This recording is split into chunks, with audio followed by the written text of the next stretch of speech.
கிறிஸ்துவை ஆடையாய் அணிந்து கொள்வோம். இன்றைய நற்செய்தி திருமண விருந்து ஓமை கடவுளுடைய அழைப்பை குறித்தும் மனிதர்களுடைய அலட்சியத்தை குறித்தும் தகுதியான வாழ்வை குறித்தும் நமக்கு விளக்குகிறது. கடவுள் எல்லாரையும் கூப்பிடுறார். அவருடைய ஆசீர்வாதத்தை அனுபவிப்பதற்கு கடவுள் எல்லாருக்கும் அழைப்பு கொடுக்குறார். யாருக்கும் தகுதி இல்லைன்னு இல்லை, பொத்தம்போதுல எல்லாரையும் கூப்பிடுறாருங்க. ஆனால் ரெண்டாவதாக இருக்கிற பிரச்சனை பாருங்கள், அலட்சியத்தினுடைய விளைவை பாருங்கள். ஆண்டவர் இயேசுவினுடைய அழைப்பு கொடுக்கப்பட்டது.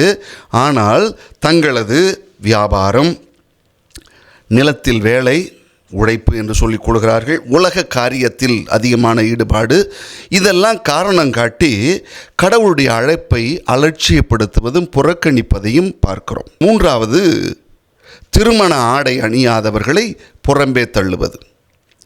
இங்கே திருமண ஆடை என்பது ஏதோ வெளிப்புற உடையை குறித்து ஆண்டவர் சொல்கிறார் என்று அல்ல. இது ஒரு தகுதியான வாழ்வை குறிக்கிறது. இந்த திருமண ஆடை என்பது எதை குறிக்கிறது என்று பார்த்தால், உண்மையான மனமாற்றம், பரிசுத்த வாழ்வு மற்றும் கிறிஸ்துவையே நாம் ஆடையாக அணிந்து கொள்வதைத்தான் நமக்கு காட்டுகிறது. இந்த திருமண விருந்து ஆடை என்பது நாம் அதற்கு விலை ஏதும் கொடுக்கலை, விலை ஏதும் கொடுக்க வேணாம். ஆனால் அது இலவசமாக கடவுளுடைய ஆசீர்வாதமாக நமக்கு கொடுக்கப்படுகிறது. அதை அணிந்து கொள்வதற்கான மனம் நமக்கு வேணும்.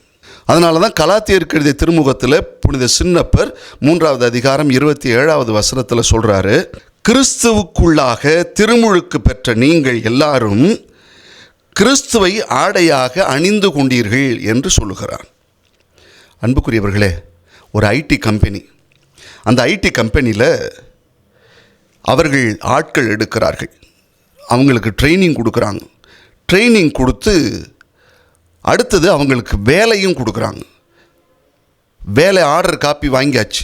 பணிக்கு போகும்பொழுது அங்கே என்ன சொல்லுவாங்க, அந்த ஆர்டர் காப்பியும் ப்ளஸ்ஸு அவர்களுடைய கம்பெனியினுடைய யூனிஃபார்மும் கொடுப்பாங்க. அடுத்த நாள் வேலைக்கு வரும்போது ஆர்டர் காப்பியை எடுத்து கொண்டு போய் கொடுத்துட்டு யூனிஃபார்ம் போடாமல் வந்தால் அவங்க என்ன சொல்லுவாங்க தெரியுமா, எப்பா இது ரெண்டையும் நாங்கள் உங்களுக்கு இலவசமாக கொடுத்தோம், உனக்கு வேலை வேணும், சம்பளம் வேணும், காசு வேணும், இதெல்லாம் வேணும்னு கேட்ட நீ எங்களுக்கு உங்கள் யூனிஃபார்மும் வேணும் அப்படின்னு சொல்கிறாங்க.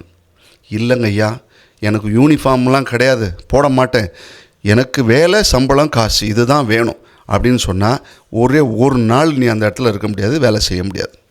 உடனே செக்யூரிட்டி வருவார், உன்னை கேட்டுக்கு வெளியில் தள்ளி விட்டுருவார். திருமண விருந்துக்கு ஆண்டவர் நம்மை அழைப்பு கொடுத்திருக்கிறார். அலட்சியப்படுத்தாதீர்கள். கடவுள் கொடுக்குற ஆசீர்வாதத்தை அலட்சியப்படுத்தக்கூடாது. அதற்கு அவர் கிறிஸ்துவையே ஆடையாக அணிந்து தகுதி உள்ளவர்களாக நாம் வாழ வேண்டும். அப்படின்னா தான் விருந்தில் நாம் பங்காளர்களாக மாற முடியும்.